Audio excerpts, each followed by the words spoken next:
Alhamdulillahirabbil alamin. Wassalatu wassalamu ala sayyidina Muhammadin wa ala alihi wa sahbihi ajma'in.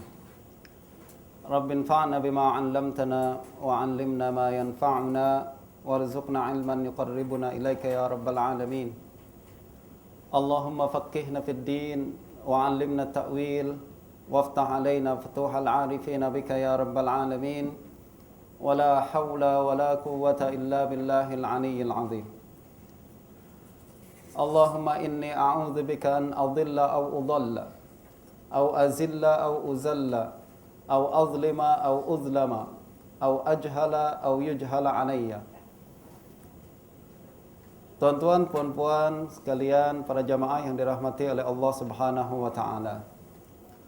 Alhamdulillah, sama-sama kita panjatkan kesyukuran kehadirat Allah Subhanahu wa taala yang masih menghimpun kita pada kesempatan kali ini. Sekali lagi dalam majelis ilmu, sama-sama kita niatkan untuk kedatangan kita kali ini agar Allah Subhanahu wa taala menjadikannya sebagai amalan ibadah kita, menjadikannya sebagai amalan yang memperbanyak timbangan pahala kita nanti di akhirat.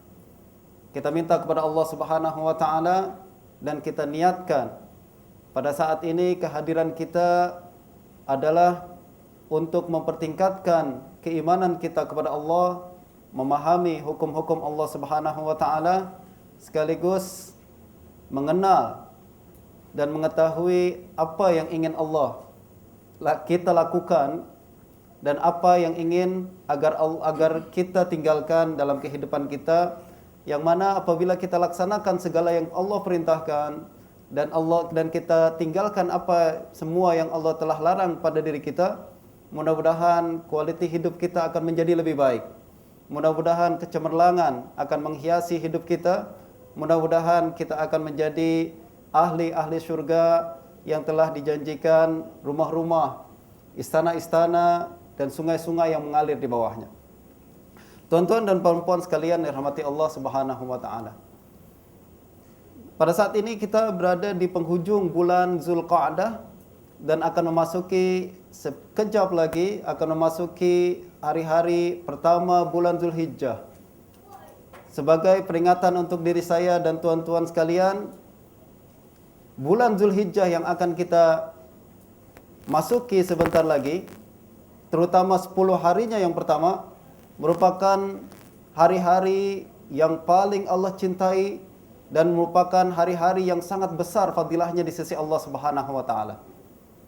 Hari-hari yang 10 inilah menurut ulama tafsir hari-hari yang digunakan oleh Allah Subhanahu wa taala dan dijadikan sumpahnya apabila Allah berfirman, a'udzubillahi minasyaitonirrajim, wal fajr walayalin 'ashr wasyaf'i wal watr. Demi fajar,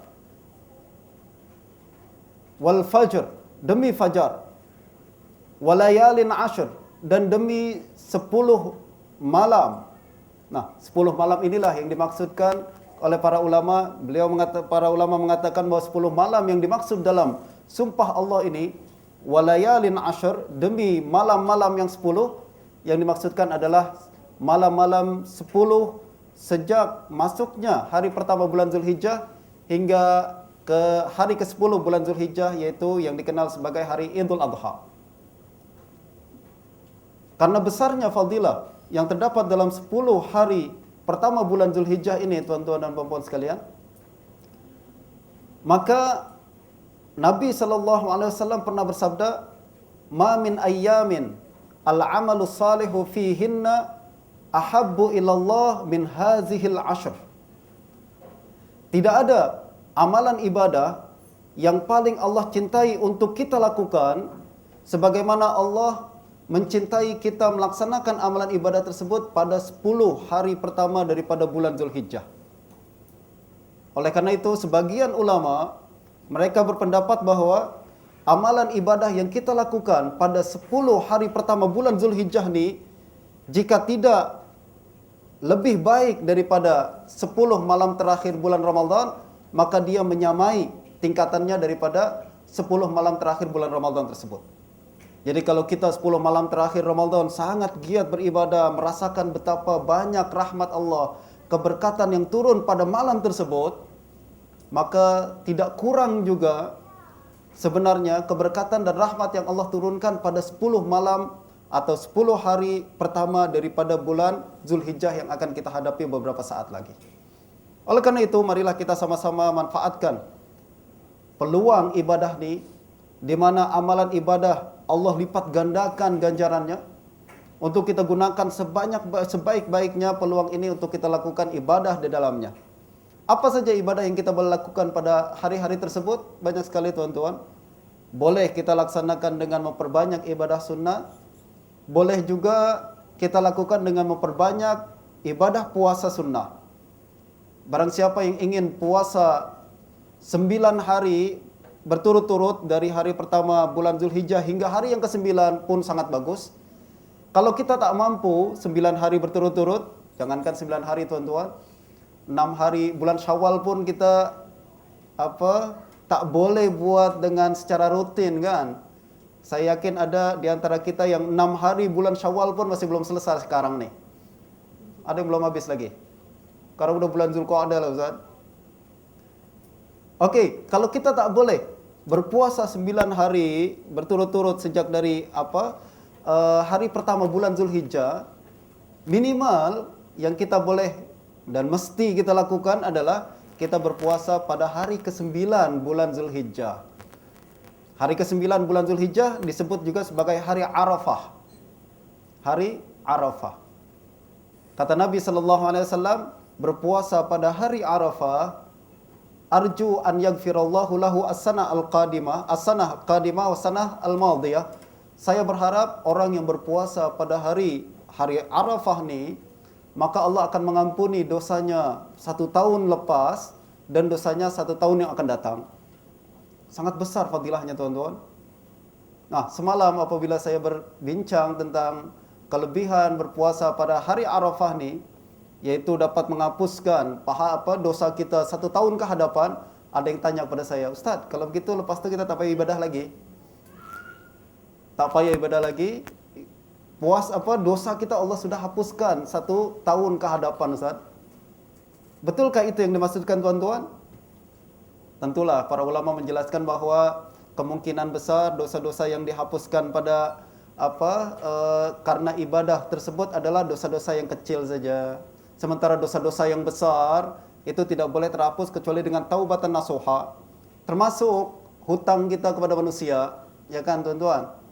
Kalau kita berhutang ada dengan jiran kita 10.000 ringgit, lepas tu kita puasa 9 hari Arafah, 9 hari Zulhijjah, apakah terus lunas hutang kita? Sudahlah, tak bayarlah, dosa saya sudah habis. Tentulah, bukan itu yang dimaksudkan. Yang berikutnya adalah tahu dari mana kita ibadah kita tersebut diterima oleh Allah atau ditolak. Kalau diterima oleh Allah Subhanahu wa taala, ya betul. Dosa kita akan dihapuskan oleh Allah Subhanahu wa taala 1 tahun hadapan. Tapi kalau tak diterima, tahu dari mana ibadah kita diterima oleh Allah kah atau tak? Kita tak mampu mengetahui perkara tersebut. Akan tetapi para ulama menyebutkan beberapa tanda-tanda di mana kalau terdapat tanda-tanda tersebut selepas kita melakukan suatu ibadah, kemungkinan besar itu menandakan bahwa amalan ibadah kita diterima oleh Allah Subhanahu wa taala. Apa itu tandanya, tuan-tuan dan puan-puan sekalian? Apa tandanya bahwa amalan ibadah yang kita lakukan tersebut diterima oleh Allah Subhanahu wa taala? Sebagaimana yang pernah saya sebutkan dalam majlis kita kali ini, majlis kita di tempat ini, yaitu tandanya adalah amalan ibadah kita diterima oleh Allah Subhanahu wa taala, kita menginginkan untuk melakukan ibadah yang baru. Tanda bahwa amalan ibadah kita yang lama diterima oleh Allah Subhanahu wa taala, keinginan untuk melaksanakan ibadah yang baru jauh lebih besar lagi. Nah, inilah sebagai tanda amalan kita diterima. Oleh karena itu para ulama mengatakan selepas kita menyelesaikan ibadah puasa di bulan Ramadan, lalu kemudian kita nak tahu ibadah kita sepanjang bulan Ramadan diterima oleh Allah ke atau tidak, qiyam kita sepanjang bulan Ramadan diterima oleh Allah ke atau tidak, kita boleh mengetahuinya melalui tanda-tandanya. Tanda-tanda tersebut adalah antara lain, kalau ada keinginan untuk melaksanakan ibadah terus, selepas Ramadan, ibadah kita makin bertambah lagi, keinginan semangat kita untuk ibadah makin besar lagi, tandanya bahwa Ramadan kita insya Allah diterima oleh Allah Subhanahu wa taala. Begitu juga bahasan kita pada hari ini, tuan-tuan dan puan-puan sekalian. Kita akan berbincang tentang konsep haji mabrur. Apa yang dimaksud dengan haji mabrur nih? Tahu dari mana kita kalau kita pergi haji, melaksanakan semua manasik yang telah ditetapkan, yang fardu kita laksanakan, yang wajib kita laksanakan, kemudian yang sunnah kita laksanakan. Tahu dari mana? Apakah kita mendapatkan haji mabrur ke atau tak? Para ulama antara lain mengatakan tanda-tandanya ada. Tanda-tandanya ada. Antara lain adalah selepas kita melaksanakan haji, balik kembali ke kampung halaman kita, semangat kita untuk melakukan kebaikan menjadi lebih besar daripada sebelumnya. Ibadah kita, semangat kita untuk beribadah semakin besar dan semakin baik lagi. Keinginan kita untuk melaksanakan maksiat semakin mengecil dan semakin hilang. Itu adalah tanda-tandanya di mana ibadah kita diterima oleh Allah Subhanahu wa taala, termasuk apakah haji kita mabrur ke ataukah tidak mabrur, sebagaimana yang telah disebutkan oleh para ulama. Tuan-tuan dan puan-puan sekalian yang dirahmati Allah Subhanahu wa taala. Bahasan kita itu sekilas saja, intro apa yang akan kita bahas berkenaan dengan bahasan inti kita pada malam hari ini, berkenaan dengan makna dan hakikat haji mabrur. Mudah-mudahan menjadi panduan kita untuk memperbaiki lagi ibadah kita di masa-masa yang akan datang. Tuan-tuan dan puan-puan sekalian, sebelum saya membahas haji mabrur ni, apa hakikat haji mabrur, apa tanda-tanda haji mabrur, bagaimana mengira dan memahami apa sebenarnya konsep haji mabrur sebagaimana yang dijelaskan oleh para ulama, ada baiknya saya ingin mengingatkan saya dan tuan-tuan sekalian untuk menjadikan bahasan kita hari ini bukan untuk menilai orang lain, akan tapi untuk menilai diri kita sendiri. Tak guna kita menilai ibadah orang lain, tak guna kita menilai apakah orang tersebut mabrur ke tak mabrur. Janganlah lepas ini tuan-tuan, setelah kita tahu apa itu makna haji mabrur, lepas tu apa tanda-tanda haji mabrur, balik makcik kita dari tanah suci, kita tak pergi haji, tak pernah umrah, tak payah apa, makcik kita balik dari tanah suci, terus saya nak tengok makcik saya ni mabrur ke tak mabrur. Tengok, makcik saya lah lepas haji tetap juga mengumpat orang, tak mabrur. Tengok lagi makciknya, makcik saya lah lepas haji tetap cakap kasar sama suaminya, tak mabrur, komprom. Semua orang kita nilai, tak mabrur, tak mabrur, tak mabrur. Bukan itu tujuan dan matlamat kita yang akan kita bahas pada hari ini, tuan-tuan dan puan-puan sekalian. Yang kita inginkan adalah bagaimana kita memahami konsep haji mabrur. Tujuannya adalah untuk menjaga diri kita, yang paling penting. Kalau kemudian di masa hadapan, insya Allah Allah berikan kita rizki yang cukup untuk melaksanakan ibadah haji, kesehatan kita pun sempurna, uang kita pun cukup, nafkah untuk melaksanakan bekalan ibadah haji pun cukup. Konsep yang kita ketahui pada hari ini, kita ingin jaga sebaik-baiknya. Kita ingin terapkan dalam hidup kita. Terapkan selama kita berada di tanah suci, dan kita terapkan juga selepas kita kembali ke tanah air. Sama sekali bukan ingin menilai orang lain. Orang lain dapat haji mabrur ke tak dapat haji mabrur bukan urusan kita. Lagipun tanda-tanda yang disebutkan oleh para ulama bukanlah satu kemestian, ya kan, tuan-tuan? Siapalah kita ini nak menghisab manusia? Allah yang akan menghisab seluruh hamba-hambanya. Kita hanya mengetahui dan memahami tujuan yang untuk kita amalkan untuk diri kita sendiri.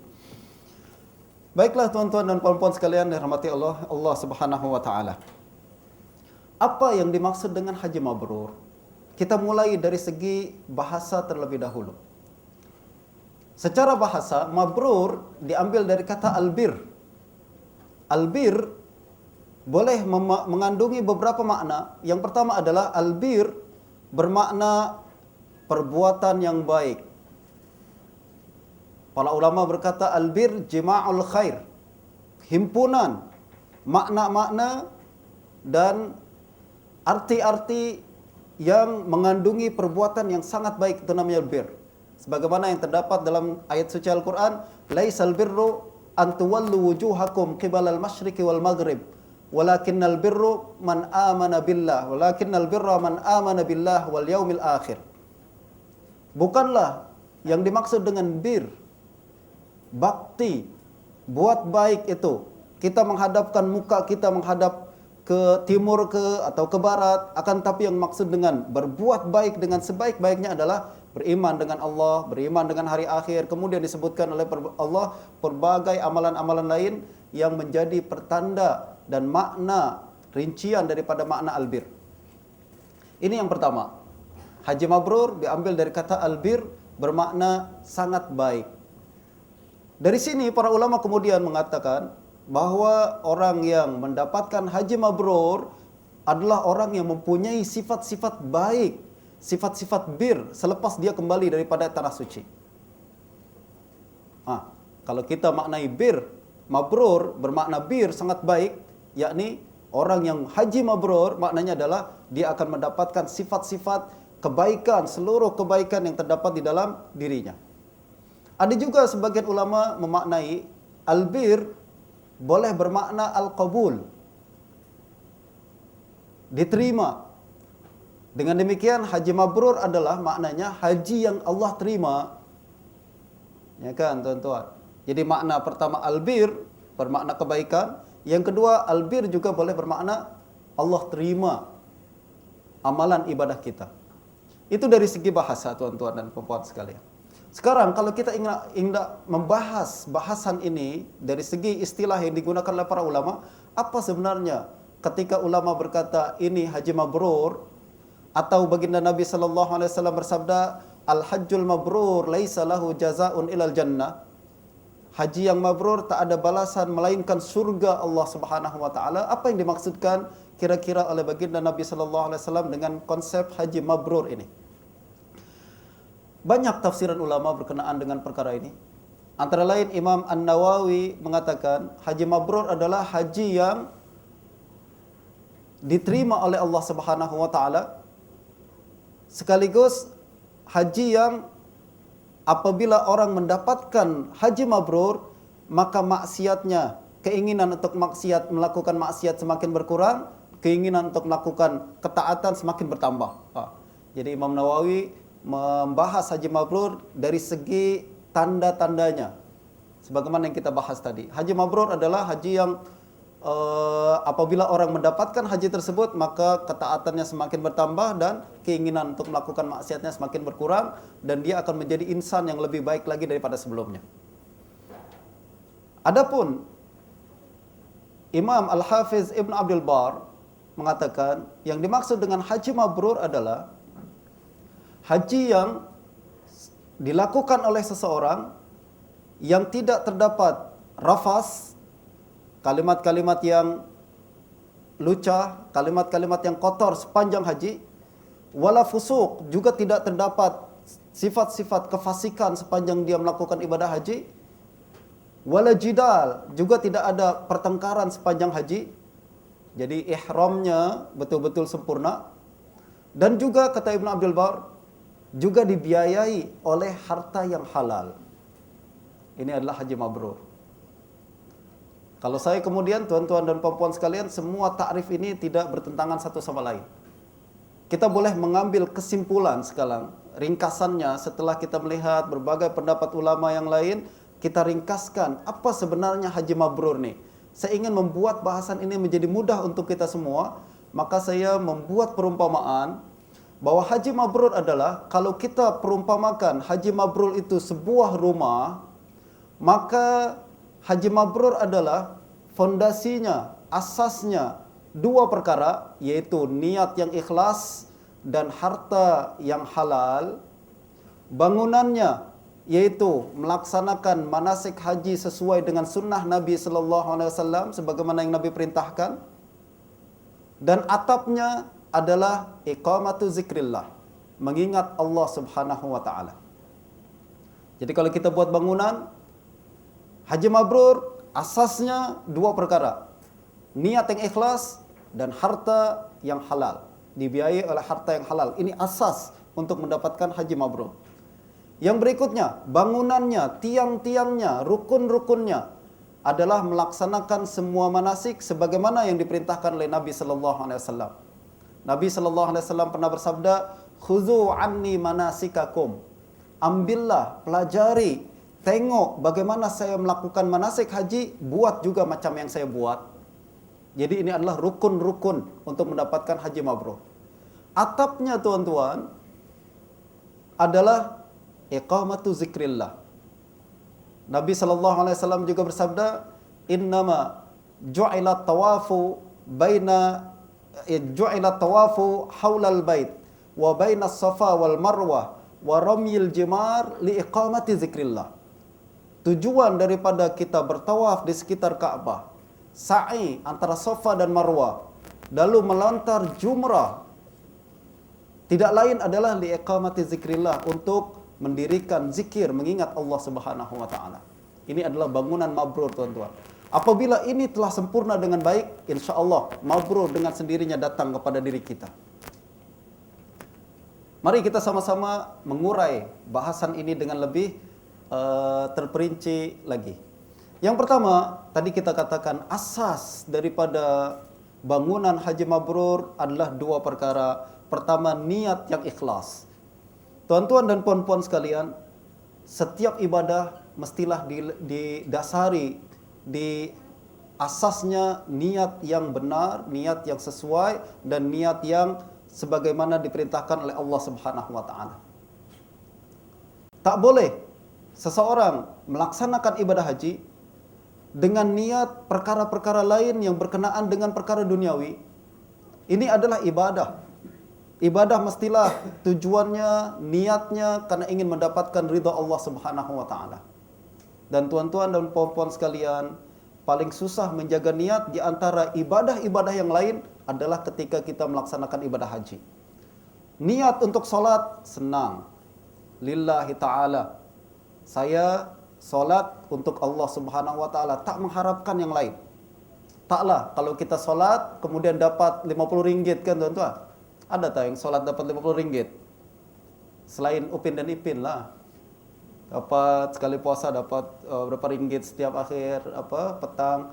Gitu juga puasa, tuan-tuan. Kita niat senang karena Allah Subhanahu wa taala. Godaan-godaan duniawi sangat jauh daripada ibadah salat dan ibadah puasa. Tapi haji ini, tuan-tuan, untuk luruskan niat karena Allah Subhanahu wa taala sangat susah. Ada yang ingin melaksanakan ibadah haji setakat nak dipanggil Pak Haji saja. Saya nak haji lah, kenapa? Jiran saya sudah dipanggil Pak Haji, istrinya dipanggil Ibu Haji, cuma saya seorang belum dipanggil haji, saya nak pergi haji lah. Niatnya bukan karena Allah Subhanahu wa taala. Yang lebih aneh lagi, tuan-tuan, pernah datang soalan kepada saya, Ustaz, orang tua saya tak pernah pergi haji, tapi saya nak buatkan badal haji. Orang tuanya sudah meninggal dunia. Saya nak buatkan badal haji. Kalau selepas saya buatkan badal haji, kita buat kenduri tahlil, sebut arwah kan, ila arwah fulan. Saya sebut haji ke tak haji? Ila arwah fulan. Bila dah haji? Sudah buatkan badal lah. Ada kan gitu, tuan-tuan?